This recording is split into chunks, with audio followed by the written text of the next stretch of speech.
کہتے ہیں بہت دور پہاڑوں کے اس پار ایک چھوٹی سی بستی تھی. پیارے سادہ لوگ، مگر ان کے چہروں پر ہمیشہ ایک سایہ چھایا رہتا تھا، خوف کا سایہ.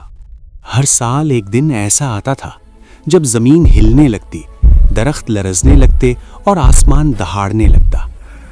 اور پھر دھول کے بادلوں میں سے ایک خوفناک جن بابا نکلتا.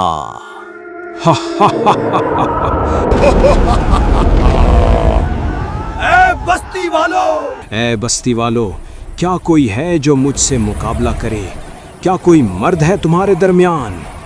گاؤں والے اپنے دروازے بند کر لیتے، ماں باپ اپنے بچوں کو چھپاتے اور ہر طرف سناٹا چھا جاتا.